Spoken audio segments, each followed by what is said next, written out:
Welcome to the Big Roofs podcast, a podcast where we talk to successful roofing contractors and industry leaders about how you can build a bigger, better, more profitable roofing business. We're your hosts, John and AJ, and today we have David Summerly with us. David has a very impressive resume in the roofing industry and is currently an account executive with SquareDash. Welcome to the show, David. Thank you. Appreciate being on. Yeah, absolutely. So, would love to just start off and just hear your story of how you ended up in roofing and walk us back from before you were in the roofing industry at all to where you are today. Kind of walk us through how did you end up in roofing? Yeah. So I had a sales job that I pretended to love for 6 years, and I was number one or number two every month. And it was probably the worst company I've ever worked for. Everybody that used to work there that I'm still friends with, that's like their worst job ever. But I had a great boss, though. I had a sales manager who was really cool, and he ended up getting promoted. And as promised, he was going to take me with him. And the new boss coming in was like, nope, I need David's numbers. He's not going anywhere. And so I was stuck. And that new boss was terrible. He ended up getting fired in a really horrible way later. But in the meantime, he made my life miserable. And then one day called me in and let me know I was fired after I'd Wow. done everything he asked me to. What so industry was this? Industrial distribution is what they call it. Basically, everything that you need to produce food, except for the ingredients, is what we sold. So all Gotcha. the cleaning utensils, all the vats, all the this and that, and knives and everything else. So it was great to learn that stuff and get to learn a lot about how food is made and which companies are a little bit cleaner with their food and stuff like that. So like El Monterey burritos will always be my burritos I buy because I knew Ruiz Foods takes care of their stuff and their people. Nice. But ended up I packed my stuff up quietly, went out to my truck, got in my truck, got on the highway, and just let out a blood curdling scream. And it was a scream of I just lost my job. What am I gonna do? But also freedom. And I knew that something better had to be ahead. And so I went home and I laid back on my bed and I typed on Facebook, hey, I just lost my job. I need a new job for the first time in 6 years. And within 15 minutes, I had a new job. And I just mind boggling to me. Like that was the first glimpse into, hey, having a network is valuable. And went and worked at a company, it was called Dex Media at the time. And now it's changed to YP or Dex YP, and now Thrive, but basically a marketing company. And I ended up figuring out that roofers seem to have bigger ticket sales so they could afford marketing services. And so I started calling on roofers. And one of those roofers I called on led me to another one, and they were basically a company that was half new construction and half uh, install only for Sears, Lowe's, Home Depot, Champion, all those companies. And so I sold the top marketing package to the new construction side, and then they split off. And I got a call from the other side, and I thought, oh, I'm going to send them our top marketing package. Let's go. So they invited me to come to their office, and I go there thinking I'm going to sell a marketing package, and it was a job interview. The trick you. Nice. Yeah, Nice. good trick. It changed my whole life. Yeah, that's awesome. So you ended up getting hired by them. Who was that? So it's called a company called FCR, FCR. and they were out in Overland Park, Kansas. Nice. Yeah. That that is awesome. And the job with the utensils and equipment, that was that your like first job ever? No, no, Going no. Just a big one in sales. So how I okay. got into sales originally is a little bit funny. I started out my early 20s working in pest control, Oh no and way. Door to door? no, Or originally no, just for a small company, and I okay. were all the Chiefs players were our customers and stuff like that. Oh nice. And I wasn't doing any sales at the time. I thought I couldn't do sales. I that was for somebody else. And so I was working there and doing great, training everybody, had a everything was going well. And then the guy comes to me and says, hey, by the way, I just sold to Terminex. They suck, but they gave me the highest bid. So you're gonna either end up working at Terminex or you should go find another job. I recommend going and working for Orkin. And so I went and applied at Orkin.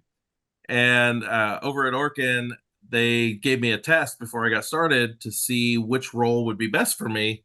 And they said, "Oh, you can't be a technician. You are not a technician. You're belong in sales." Yeah, no, I've never done sales. I couldn't do sales. There's no way.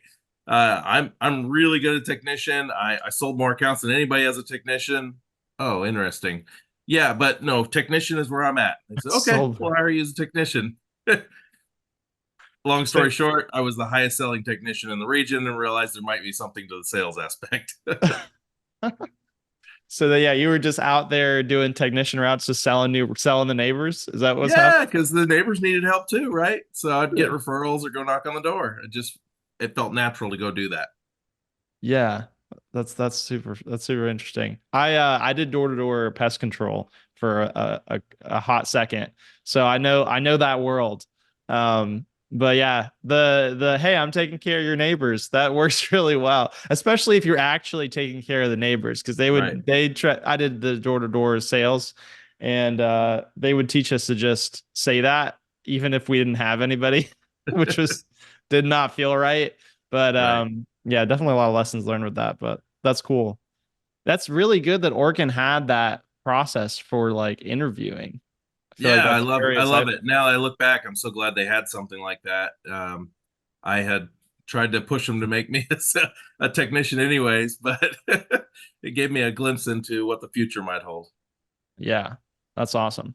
And so once you realized that, you kind of jumped into the sales side. Did you stay with Orkin, or is that when you started looking for a sales job elsewhere? So at that particular Orkin organization was the route was a mess and they wouldn't let me change it. And at long term, it was not going to work out. They had me Yeah. driving across 4 or 5 counties a day, and window time in pest control is just not good.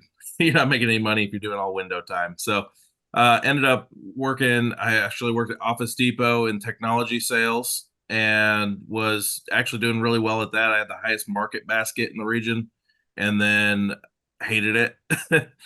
Retail's just not fun. Yeah. Ended up having a customer that saved me. He came in. He was like, "Whatever they're paying you, I'll pay you more and give you insurance. I need you to come work for me tomorrow." And that was it. No more retail for me. So I Yeah. ended up working for basically a warehouse that held construction products at the time, Yeah. and this was right before the 2008 crisis where it all collapsed. So Sure. it gave me a little glimpse into all these different little things working these different jobs over the years. Yeah.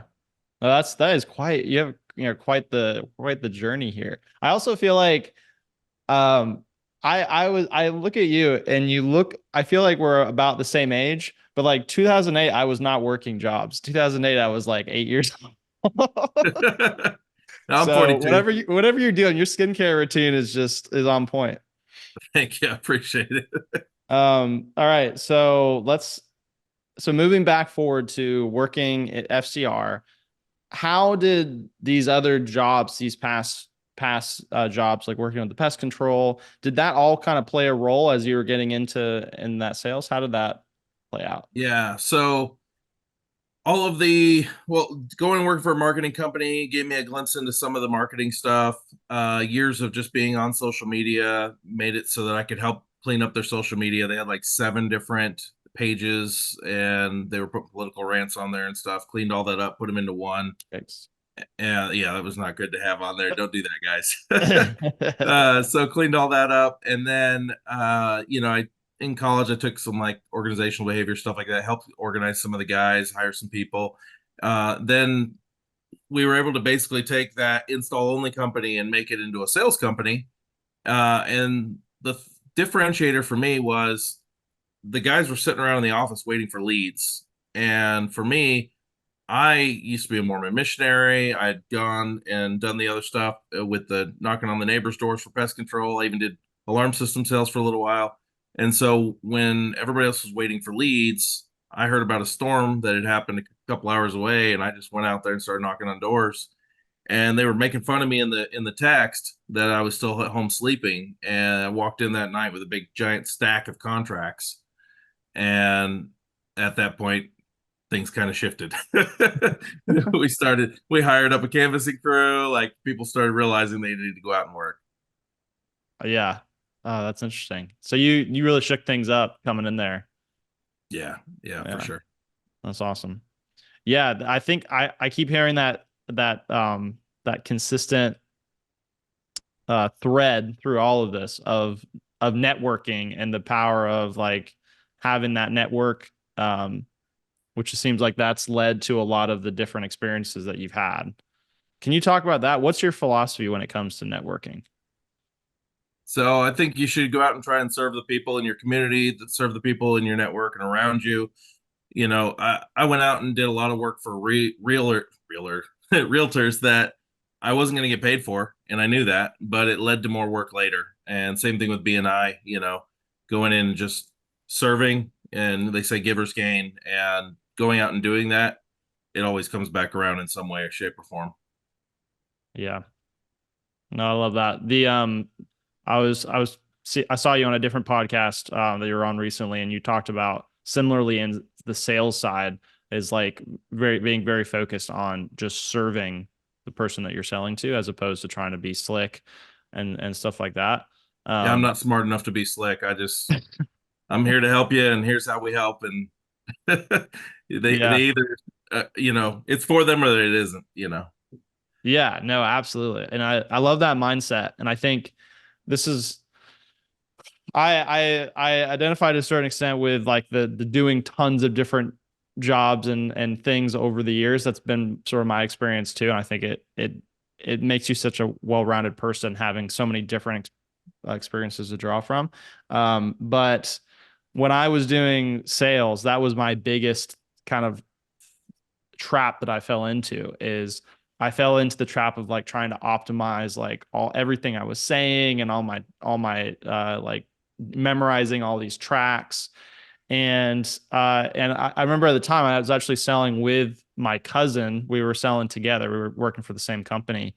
And he looked like he was 12 years old. He's not 12 years old, same age as me, but he looked like he was 12 years old. He would just go out and kind of like run like jumble up the pitch, be too quiet, like do it all wrong. But he would sell twice as much as me, and I couldn't figure out why. And it's just because he would just be there, looking like a 12-year-old trying to help out the neighbors. And I was like the slick sales guy with the white shoes and the everything squared away. And it's just not the way it doesn't. Like, my experience was it doesn't work like you feel like it should. Yeah, your cousin probably just felt like a kid from the neighborhood. Yeah. Yeah, just trying to help, just a kid from the neighborhood trying to help out. So, was that something that always kind of came naturally to you, do you think, or is that something that you sort of developed over the years where you realized, um, like, you realize, oh, like this is the way sales need to be done?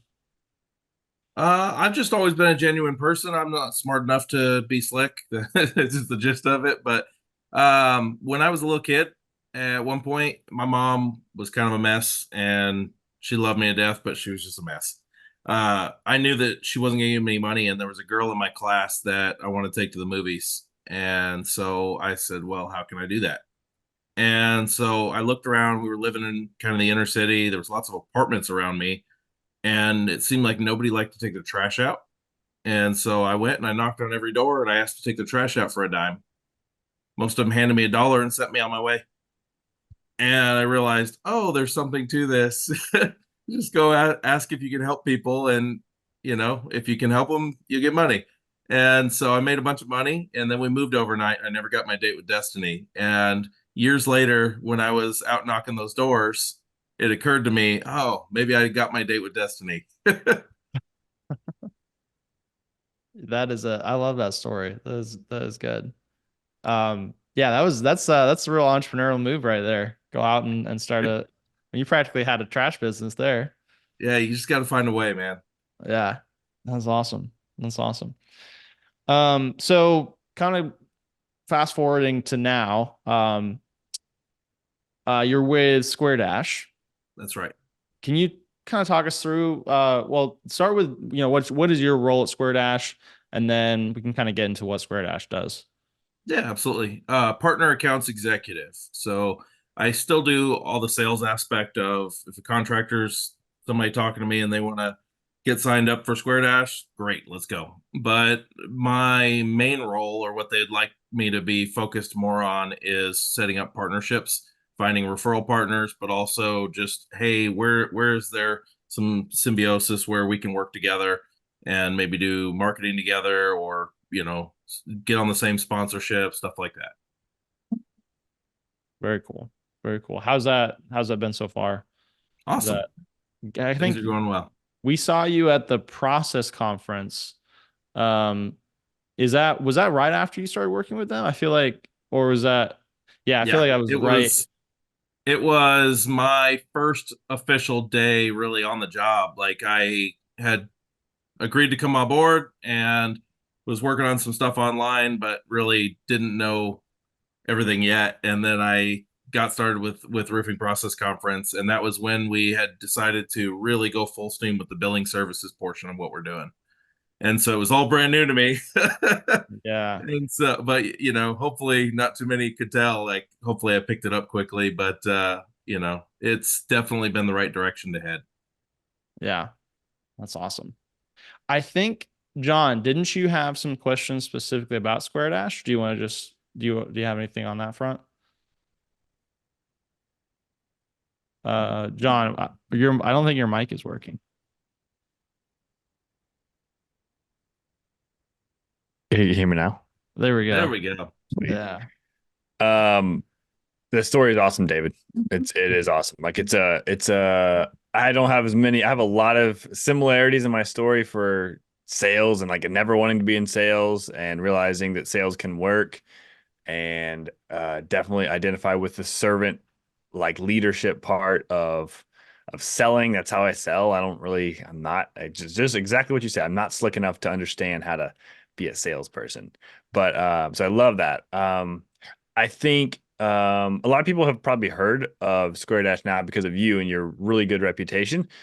Just really briefly, if you're a roofing contractor like me, where we're we do a lot of retail, but we definitely do some insurance work.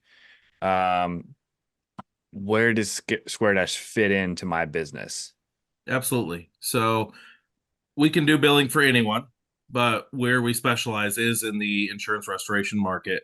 Basically, we do outsourced billing at a fraction of the cost to hire in house. So if it's going to cost you 60 or $80,000 to hire somebody, maybe that's high, maybe that's low, depending on each company. But if it's going to hire you somewhere in there, cost you that much to hire somebody for a fraction of that, a small fraction of that, for however many people you're going to need, right? So if you're going to need 20 people, then the number's different. But for a fraction of what it costs to hire in house, we do all of your billing from talking to the insurance carrier, the mortgage company, the homeowner, keeping your salesman from going out and asking for checks instead of referrals, those kind of things. We do all of your billing for you for that, and then with each of those jobs that we're billing, you have the option to take the money instantly. So you go in and you say, okay, this insurance carrier, it's going to be $28,000. They've approved $20,000. Now I got to wait for the mailman and the mortgage company for the next 2 months. Nope, I want to get paid today. And you click on that button, and within 48 hours or less, that money is in your bank account. That sounds awesome. I mean, we're doing it right now. We're waiting for money right now, and we have a Everybody. really good. I think we've definitely improved our system a lot. Like our accounts receivable is way better than it was even 3 years ago. However, insurance is getting in from our perspective in our markets way more difficult to get the money, the second check or the supplement. Yep. So that's pretty nice. Do you have all that pricing listed on the website, or how does the pricing work? If we want the money instantly, which I can see being attractive to a lot of people, Yep. um, my business is always worried about what our profit margins are. Like, so we put that into like our ProLine budget and be like, okay, we know we're going to use SquareDash. We're going to get the money instantly because we don't want to wait. Because I've been waiting for a month for this specific check I'm thinking of. I'm like, this could take forever. And we're doing we have a really good follow up with human interaction, multiple touch points from different team members, and then obviously ProLine automations as well. And then we're following up with the homeowner, with the adjusters, the desk adjusters, all that stuff. But it's taking a long time. Are those prices kind of listed, or like the fees that you guys charge? Is that listed on the website, or do you kind of, how does that work? So the claim funding portion of it, I think, is listed on there. But basically, there's a $9.99 onboarding fee. There's a monthly fee for the billing, which can depend on the size of your company and how much revenue you're doing per year. Because the bigger you are, the more we're going to have to do for you, right? Sure. That can range anywhere from $900 to $32,000, and I don't have anybody currently at $32,000, but the vast majority of contractors are closer to that 900 range. And then the claim funding portion, whatever money we are going to give you instantly, it's 5%. So Cool. other companies in the past have done it at 10%. I heard one just doubled to 20%. We're at 5%. So you want, 9,000 out of your 10,000 check right now, boom, it's yours. Nice. Uh, whatever it is, we give you that basically 90% of the money up front, hold back 5% for our fee and 5% for things that happen that come up that, hey, I collected this check or whatever. And then at the end, when it's all been collected, you get that other 5% back.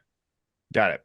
So as far as billing goes, tell me how extensive that goes. Is because we have a process where Tisha is our bookkeeper, but she's also like our pre and post job budget office manager. She's the numbers person. She's very good. However, it is a lot of effort for her to be chasing. We call her the collector. So we don't necessarily want her doing that. She's very good at it, but we also, if someone was listening or watching and they didn't have a great process, let's go with my process first. So if I have my process right now, can SquareDash fit into that as far as the billing goes? Because like, let's say we want to hit ProLine, we want to send the invoice. Because we like to see the numbers in our CRM. Like ProLine's our CRM. We want to see all the numbers from the billing perspective in there. And we're doing that. We want to keep all of our numbers this year. I'm very excited for this year because this year P-Shape Roofing has fully transitioned. 2024 is the first full year. So we're going to have really accurate numbers in our reporting. And that's really important to us to keep the billing in ProLine. Can you guys integrate into that system or that process? Or do we have to do a separate thing altogether? Yep. So one of the reasons that we charge an onboarding fee is we have an onboarding team that goes in, and whatever you're using, we go in and figure out how to work with you within your systems that you're using. It might give you some helpful advice or tips on a few tweaks that you might make, just to make things run smoother. But essentially, whatever you're already using, that's how we want to do it. And we don't want to replace your admins. We want to enable them to be able to do more. So while we're taking care of all the billing, while we're sitting on the hold with State Farm and the mortgage company, and we're collecting the check from the homeowner instead of your salesperson, we also want that admin to be able to go follow up on sales that maybe fell through the cracks, that nobody made that third, fourth, fifth, seventh call, that we're going to make the difference, right? We want them to be able to do additional tasks because we've taken so much weight off of them, if that makes sense. Yep, that's awesome. That is a really, really good service. I think lots of people don't realize. I mean, we just had like a little $1,800, like it was a chimney cap. It was the last thing for the deal, and it was totally separate. Everything was separate, but it took them a month to pay. And so we're like, that's just like an example of something that slipped through the crack that they were ready to pay. We had already billed them. We had already sent them reminders, but getting the money, those little things add up over the year. And we all know the statistics. The longer that invoice sits out, the less likely it's getting paid. You got it. Whether or not they're able to pay or not, they're just like, no, I'm just not going to do it. I'll just put it off again another time. So yeah, I like that a lot. That's really, really nice.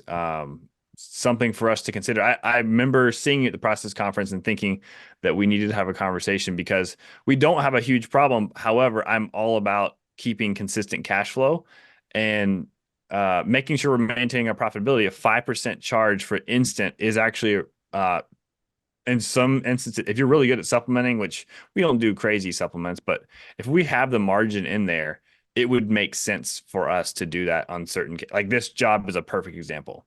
We had the margin, we're exceeding our like standards by far. And so paying that fee to have the money as opposed to waiting, because we've got all kinds of people to pay. We've got bills to pay too. So we need to pay for that job, and we want to pay as soon as possible. Like I really want to pay our crews as fast as possible. Obviously our suppliers, we don't want to have late fees. All those things really matter. The 5% actually saves you.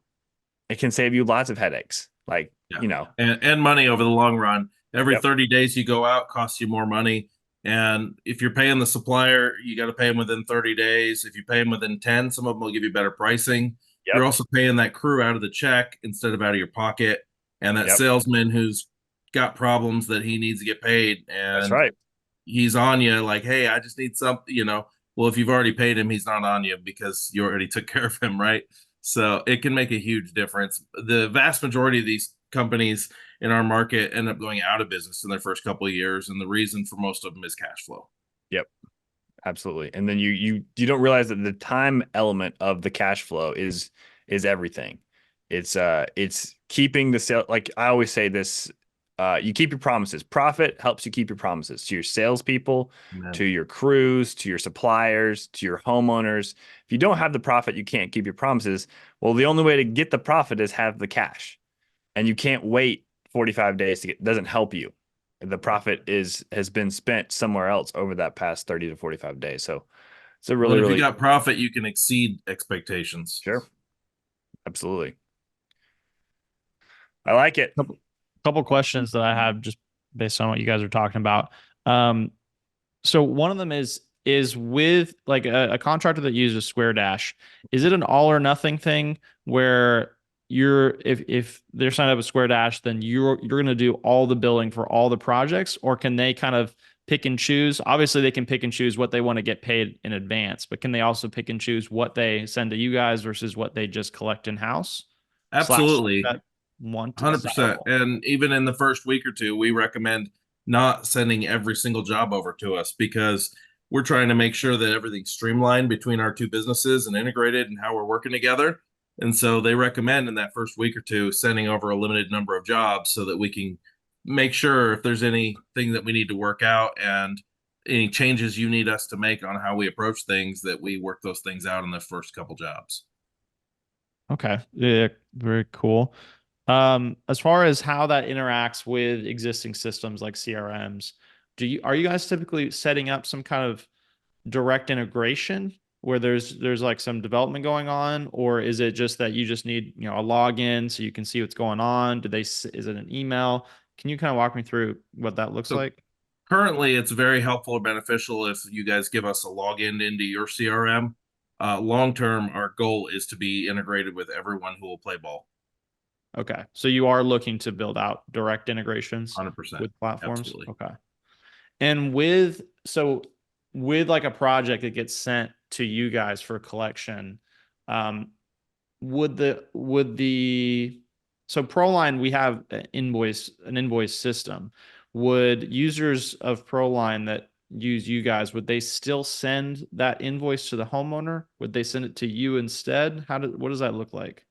So that's part of what the outsourcing team does is they go in and figure out how things are going to be the smoothest for each contractor. And what they do is, hey, you're dead set on this process right here. No problem. We'll work within that. But otherwise, here's all the other things we're going to be able to do for you. And so we don't want to take away any of your rights. We want to enable you to move faster and to start working on your business instead of in your business, essentially. And the same with your admins for them to be able to do a lot more and than what they're doing currently. Okay.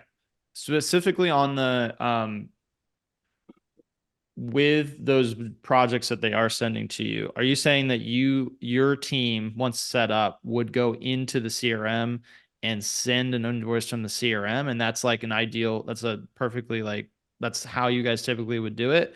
Or are you guys have your own invoicing system that's separate? And so I think that's kind of We do have our own system. The recommended way would be to have drag and drop all those over into our portal and use it from within there. But again, the onboarding team goes through and works through your system with you and what's going to work best. okay. Gotcha. I can see myself and a lot of other contractors. This is just getting my wheels turning as far as like the biggest pain point if you're doing insurance work is getting the second check or the supplement check, whatever that is. It's not hard for us to get the first check because we just do 50%. Like that's what we do. I know that people do it differently. They do deductibles, whatever it is. Yep. We treat insurance like retail. So I could see it benefiting us to get the first check easy. Our process is pretty clear. Like Tisha gets a notification, like this all going to happen.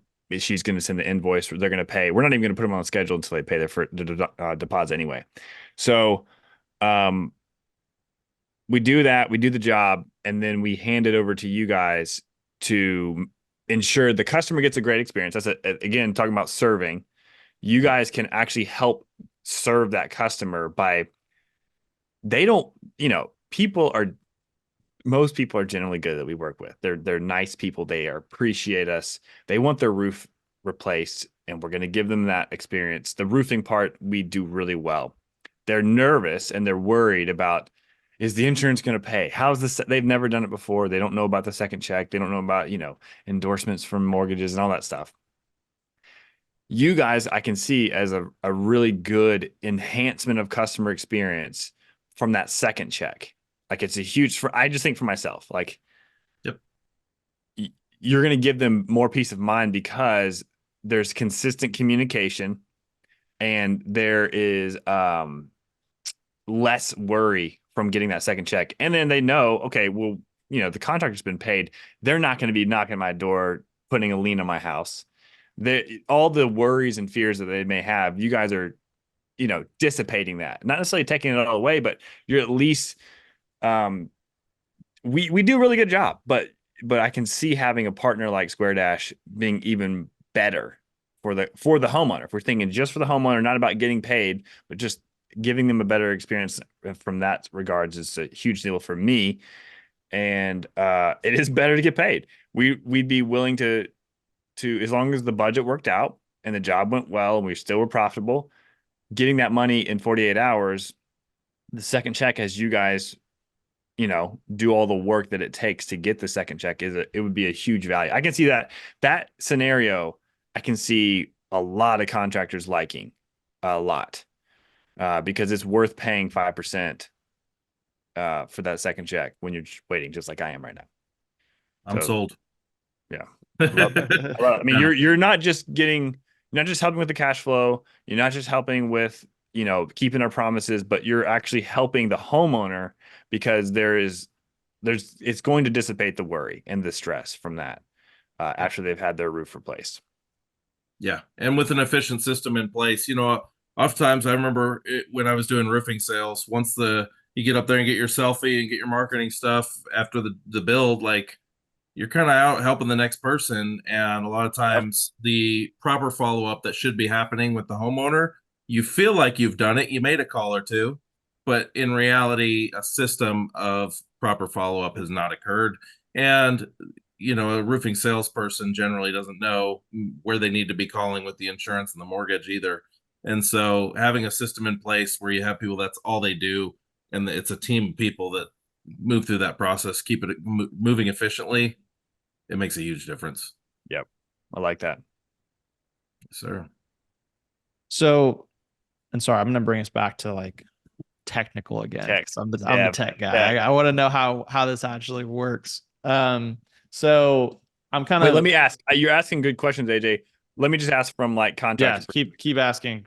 All right. So if I was going to start SquareDash, I would want team member or like a generic account be added to my ProLine.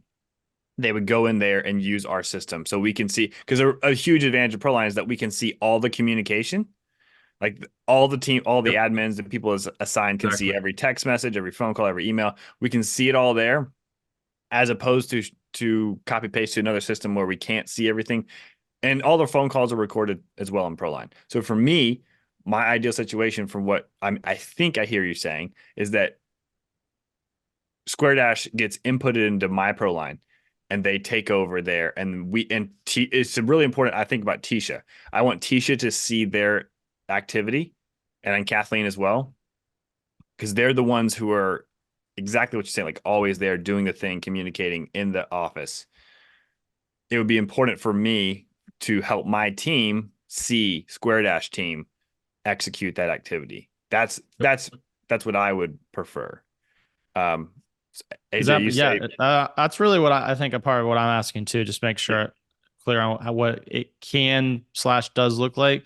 Is that what John just described? Like, could he literally add Square Dash team as a member of like a member of the CRM or user of the CRM, so that and have the Square Dash team be like sending texts and calls and emails through our system or through ProLine? Yeah. So our goal is to get integrated with everybody eventually, but in the meantime, yes, we want to be an account inside your system so that we can go in and see all those things. So that when the mortgage company is like, "Yeah, I didn't see this picture. I'm not sending your money back. I'm not gonna go ahead and accept your certificate of completion. No problem. Let me grab that for you. Boom, yep, drop yep, that over." So that's we right. want to be able to go in and integrate as much as possible with what you have currently, and then eventually integrating with all of the CRMs as well, Company Cam, all those different companies. Gotcha. How Nice. does that, you might have said this, but, and maybe I just missed it, but you were talking about the 5%. The 5% is if the contractor wants to get paid immediately, right? That's correct. So what is the fee structure on when they're not getting paid in advance and you guys are just doing the collections? Yeah, so there's a $9.99 onboarding fee, $999 to get started, and then there's a monthly billing depending on the size. So that billing starts at $900. It can go up from there, all the way up to the end of my list is at 32,000. I haven't had Oh, you said anybody that. hit that point yet, but the vast majority of people are much closer to the $900. It's Okay. based on your revenue and number of jobs you're doing per year. Got it. Gotcha. Okay. That's a huge thing. Yeah, revenue and number of jobs. I would imagine that would be the scale. That makes sense. Yep. Yeah, that makes a lot of sense. So, yeah, talk to me like the long-term vision is to be. And for context, because I don't think you and I have talked about this extensively, was the primary developer for ProLine as well. We've since hired additional developers that are working, so it's not just me anymore. But so I know all the tech side, and so what is the ideal scenario for you guys as far as how integrating with a CRM? What does that look like? What is like your dream scenario with an integration? So I'm not a tech guy, so I'll be straight up with you right there. You just want Uh, to work like me. I What just are want to work. what are yeah, you Just work. promising? What are you telling the David's not customers? promising anything. David That's just true. wants an idea like me. I just wanted this to work. yeah, You guys Right. do that's the right. tech. What do You you guys let make me it ask, happen. let me There's a reframe this. massive team of people behind me. Yeah. Well, let me reframe this. What do you believe that your customers would want to see? Like that you're selling to when you're talking about, how is this going to work with their system? What are they saying? Oh, I wish it worked this way.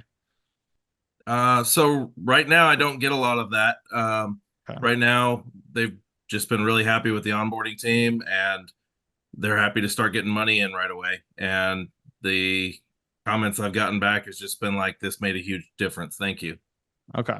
Cool. But yeah, I mean, long term, we're going to want to integrate as much as possible with everybody. That's part of what we're doing. Just got to get into the nitty gritty of it. Cool. Yeah, it can be an ongoing conversation. I'm just kind of thinking through like, what we're doing so many integrations right now. We're about to launch our Eagle View integration, which we're really excited about. So I'm in that mindset of like, how what data is going to go between and like what access is required and stuff like that. But yeah, we can talk about it over time. And the end of the day, like if as long as you guys are happy with how it works and the customers are happy, maybe like an actual like plug login type integration isn't even necessary. But I think it's just something that has to get monitored over time. Customer feedback is the determining factor for sure. For It's like, sure. are customers happy or are they wanting something that doesn't exist yet? And sometimes the integration is the answer. Yeah, and the onboarding team, they're more likely to feel those kind of comments like, "Hey, I wish this worked this way." Yeah. And there's a whole team of people there, and they're documenting all of those things and trying to constantly make the system better. Also integrating with AI to make sure things are going automated as well. Like there's a lot of going on in the background. And anytime you end up running across Matt Fruget, my boss, you guys can nerd out about how it all works in the background. All right, cool. I'll take him up on that. I'll let you off the hook on He's a great guy. it. All right, cool. Any John, any other questions on SquareDash before we move No, on? I'm excited. I think it's a really good market fit for roofers, specifically in the insurance space, and it's a huge need. People, I think a lot less people would go out of business if they would focus on that cash flow deal, and they'd be like, "Why?" This looking at their scratch sheet of a profit goes away with time. So I think that you guys are solving that problem. Exactly. Uh, And so I, me being a roofing salesperson, you always hear you can make 3 to 7 figures, or that's what I've always said anyway. You can make a lot of money, you can make multiple 6 figures in our industry if you get paid. And too often in our industry, people have felt like they got ripped off or slow paid. And in reality, what was going on was there was a cash flow problem that they didn't really understand or know about. yep, And so me coming into this, turns out long term, not only are we solving the biggest problem in the industry, we're solving my problem that I was running into as a roofing salesman without even, that wasn't the intention going into it. But if your company is getting paid a lot faster, so are you. yep. I was interviewing a couple years ago a guy for the Athens market, and he works for another huge company in Georgia. And he showed me his job nimbus, and he showed me like what they owed him. And I was like, I cannot believe this right now. And the owners, I only hear good things about the owners. So I know it's not them. I know it's the cash flow deal. And I think SquareDash can solve a lot of that issue because it was 6 figure. It was over. It was like wild. I was Yeah, like, this is been this is there. unbelievable, dude. Been And there. And it's always great guys that I went into it knowing I was going to get paid and that they were great guys. And then in the end, what happened? yeah, And what I didn't know in the beginning was it was cash flow issues. I just thought they did me wrong all of a sudden. I don't understand. yeah, yeah. And some guys are buying Corvettes and they when they shouldn't, and they're counting their money before they get it, and they expect they're not actually doing anything bad. They are doing everything like they're supposed to on paper, and Right. then the money doesn't actually get paid in a timely manner. And so then, like Yep. me, I've waited 8, 9 months. I waited 14 months to get paid from a GC one time. It was $600,000. It was really rough. Well, the thing is, if you're not growing, you're dying. So all of them are ready to scale. Well, when you scale, this problem gets bigger. And if you're not ready for it and you don't have a system in place to work with it, you might be out of business just doing the right thing. Yep, Makes absolutely. sense. Um, so I had a question for you, David. Moving on to a new topic. I was looking at your according to Facebook anyway. So it looks like you've done sales for three different roofing contractors or companies. Is that correct? So I started out in Overland Park, Kansas, there, basically covered all of Missouri and all of Kansas. And then they had me work my way across Kansas all the way to Colorado. And I opened up Colorado, and then without permission, I went and opened up Wyoming, and I got my hand slapped. They were like, "What do you mean you opened up Wyoming?" And I said, "Well, I think I sold enough that you aren't going to be as mad at me when you look at the numbers." And so I Nice. sold like basically all over Cheyenne, Wyoming, and then a couple of little small towns. But Nice. we ended up doing quite a bit of business there in Denver, and then up in Cheyenne, and all the surrounding areas, and then when in the end, the casinos and the Mad Sky and all those things came around and they didn't have the cash flow to pay me, I ended up having to leave. And I went over to another company, and again, great guys. End of the year, hey, we still owe you at least $50,000. We're not sure how much exactly. We're going to get around to paying you. And I was like, okay, great. Can I go work in Florida till May when you can pay me? And they were like, yeah, go do that. So I went and worked in Florida. And then they sent me an email and let me know I abandoned my jobs by going to Florida and they weren't going to pay me. And so I ended up working for a company called Apex down in Florida. And fun, terrible, long story there. But overall, great owners, great company. And 4 years later, any jobs that have finally come out of court, they're still paying me on. Every dime that went in my name, I've been paid on, which is pretty awesome. Maybe took some time, but they came through on it. Yeah, exactly. And that's not their fault. That's just the court system. Yeah. Yeah. But every cent that went in my name, I've been paid on. Nice. This is, I mean, you've seen so much at this point, in multiple different companies. And so what I wanted to just ask you is what would you say, like, top three lowest hanging fruit in roofing businesses to level them up in any way, you can think of? I feel like you've just seen so much. Is there like some things that you can list off that you just seen over and over again, like these things should be fixed, or these are the easiest things to fix that would have a measurable impact in leveling up the business? It can be in sales, it can be cash flow. Sure, absolutely. Listen to your people. A lot of times leaders are busy talking and the people have some things to say and they haven't been asked. Going in and taking care of all of your people. One place I worked, all of the office gals said, you know what, we're actually mean to your customers. We want them to go away so that we don't have to deal with them anymore, because we get paid the same amount per hour, whether you have 1,000 customers or 100. And that was mind blowing for me. And so I've never seen anyone in our industry do something where all of the admins get paid something based on the work they're doing. So that would be something somebody ought to try out at some point, is so that everyone gets a reward for helping and making the best customer experience possible. Collecting your money as fast as possible using a system like SquareDash, or having somebody, if you're not going to use SquareDash, have somebody that's dedicated to that in your office. Give them a percent to go collect all that money, because the longer it sits out there, the worse shape you're going to be in. Don't go in and scale and go into new markets unless you really are ready to fund all that or have a system in place to make sure your cash flow stays tight. Take care of your people and take care of your reputation. Your reputation's everything if you're going to be in a market for a long period of time. Yeah, that's awesome. So post lots of heavily politically charged posts on your company Yeah, political and Facebook Do religious account. not do things. that. Do Yeah. not do that unless you want a very specific customer and very few of them. That is fair. That is fair. I mean, if maybe that is the market, but it does seem like a risky play. Um, that's awesome. Yeah, I love One thing I listening to found, people. didn't mean to cut you off, sorry. Oh, you go ahead. One thing I found with canvassing teams, people want to make sure that their canvassing team sticks around, and so they'll go in and start paying them by the hour, things like that. A lot of years of running canvassing teams, I've found that the more you do that, the more they're sitting in their van or truck at the end of the street and not actually working. You want to make sure that whatever's incentivized is repeated, right? And so you want to have great incentives set up so that if they really produce and work, they're going to have high rewards for doing so. A lot of times people underpay their canvassing people for what they do, and then they'll try and pay them by the hour to kind of make up for that. And my experience running several canvassing teams is that's probably not the best way to do things. Probably want to make it so that if they produce results, they have a big opportunity in front.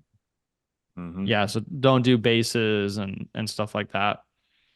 Not at that How level. I mean, once you get to a certain level where you can trust them to produce, that's another conversation. But when you're got people just starting out, they may or may not work out, and you can't be emotional about that. You give them an opportunity and be a genuine about that opportunity, but you got to incentivize the work you want done. Yep, that makes sense. I don't have all the facts on this, but just a lot of people have been talking about it. There's kind of the new IRS laws coming out. It's pushing people, making it harder to have 1099 reps versus W-2. Um, Especially if someone's sole employment is your business. I think they're trying to make it where you have to hire them W-2 now.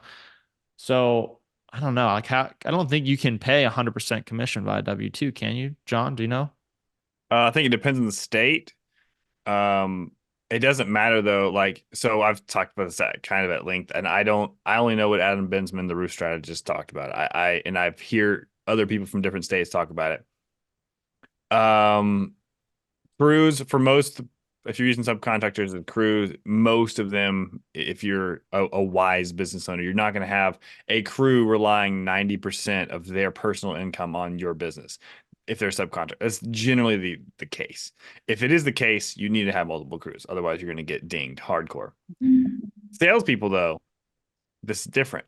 It's not in the benefit of anyone except the IRS, because these salespeople can write off so many things to reduce their personal income, but their lifestyle is better because of the tax code.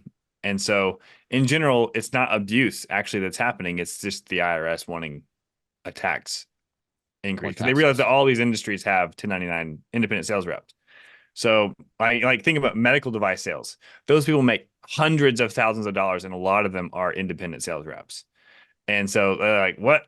So they're writing off all the stuff. They're doing everything legally. They're writing off so many things because they're their own business. That's what it is. So it'll be interesting for us because both Clay and Cameron are 1099, but they want to be. Like they want the freedom. They want like, and I don't want that relationship of like, okay, now you're an employee. I've never let people call me boss. They're part of my team. We work together. We work with each other. No one works for me. So they have a role in our organization, and those are the things that they want to do because they're good at those things. But it's not good for the sales reps. There's no part of it that I see. I mean, unless there's abuse happening, obviously that's good. But for the most part, I think sales reps want to be 1099 for the most part. I would agree.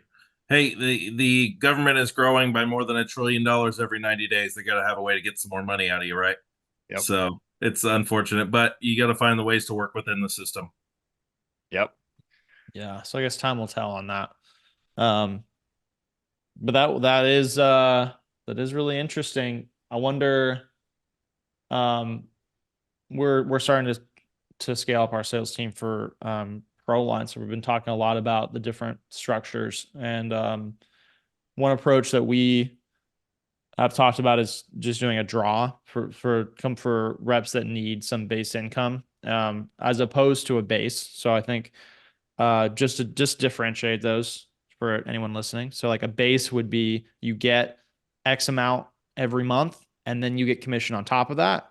A draw would be you get X amount, but it counts towards your future commissions. And I wonder if that might be a solution if you're in a state and you have to hire, you're being forced, per these rules, if they get enforced, you have to hire your reps as W-2. It might be able to be structured as a draw so that you can still fully incentivize. Still not ideal, but regardless of the structure, employers have to then provide workers' comp, all the insurance, all the overhead, payroll tax as well. So the sales reps will hurt. Sales reps, well, that will decrease the sales reps significantly. Sales Probably reps 60. will lose. Yeah, sales reps the lose business. there. No, the business owners will like, we can't sell this product at 60% higher because of these things, or whatever the number is. It's a labor burden, actual labor burden for every dollar is around 45 to 65% additional incurred costs from an actual. So if you're paying somebody $100,000, it really costs $145 to $165,000 for the same personal income for that individual. Is generally that, I know it's a range, but like that's generally what it is, because it's not, you have to pay all those costs that are associated. I mean, I know every time a payroll runs and we have a W-2, the payroll tax is wild, and that we're in Georgia's a pretty good state. And I can't even imagine like the tough state. Like it's impossible. The sales reps will lose huge amounts of personal income. And if their skill set is sales, it's not going to change anywhere else. It's going to be sales here, sales there, and you're going to have to be W-2, and you're going to take a much lower salary than you were used to for however long you were in sales. Interesting situation we live in. Yep. Yeah, I need to actually read through this. There's a whole, on the Federal Register, there's a whole write-up on exactly everything to do with this law. Or it's not even a law. Yeah, it is a law. Fair Labor Standards Act is what it is. Fair Labor Standards Act. So I need to do some research on this. Yeah, most of what I've seen, like John, has been Adam Bedman's content on it. So I don't know on that. Yeah, absolutely. All right. Well, so we usually will wrap this up with a question, and that question is, what are you looking forward to the most in the coming week? In the coming week, let's see. Let me look at my calendar here. I've got quite a bit on my calendar, but in the next week, a week from now, I'll be heading out to Columbus with Chad Michael. Are you familiar with Chad Michael, the practitioner? Mm-hmm. I'm not, but maybe John Yep. is. He basically does insurance restoration training and basically teaching contractors how to ethically get everything they want by documenting correctly and how to speak with the insurance adjuster the correct way and the field adjuster as well. Um, yeah, the rest of this week I've just got a ton of calls, but going into next week, Chad Michael out there in Columbus, Ohio, be out there with his training. We are their top sponsor, and it's just been great going to his events. It's a captive audience of 60 to several hundred guys, mostly guys. I shouldn't say guys, some females there, right? But people that are there to level up, learn how to take better pictures, talk to the adjuster better, send in better documentation to the insurance company, and basically maximize ethically the claim. And Chad just fire hoses them with information all day on Friday with everything they need to know. Nice. That's awesome. It's pretty awesome. Yeah, that sounds like it'll be fun. Yeah. John? Yeah, it's always a good trip. Oh, go ahead. Yeah. Yeah, absolutely. Well, this week for me, nothing particular. I'm coaching a bunch of soccer teams. I was told I was going to do this, so I'm coaching maybe all three of my kids. So we'll see how that works. I was trying to not be that dad, but apparently people found out that I played soccer for 15 years and like, you're coaching. I'm like, all right. It's fun. Ruby's playing too now? Oh, heck yes. Oh, She's wow. like, I want to play. She's really mad last year. She's 3 years old. She was mad last year that she wasn't playing. So she's an animal. That's funny. Oh, man. Um, so I'm really excited. We're about to launch our Eagle View integration. We're doing a complete reworking of our quoting and measurement system as well. Not a complete reworking, that's not true. It's a major improvement too, of how those systems work. I believe, to my knowledge, we're going to be the only truly multi-structural quoting system that actually allows for complete differentiation between multiple structures and allows homeowners to select which structures they want when signing the quote, as opposed to just having to select all or nothing. Awesome. I may be wrong about that. I don't want to speak. I don't spend all day looking at other competitors' quoting tools. So, but I'm really excited just in general about how this looks. So we're going to be launching that over the weekend and then kind of officially launching it on Monday. But I'm really excited for that. So Sweet. all right. Well, thanks so much, David. Really appreciate it. It's been a great conversation. And we'll wrap it up there. Awesome. Thanks, guys. Good talking to you. Absolutely. See everybody next week. See you. Bye bye.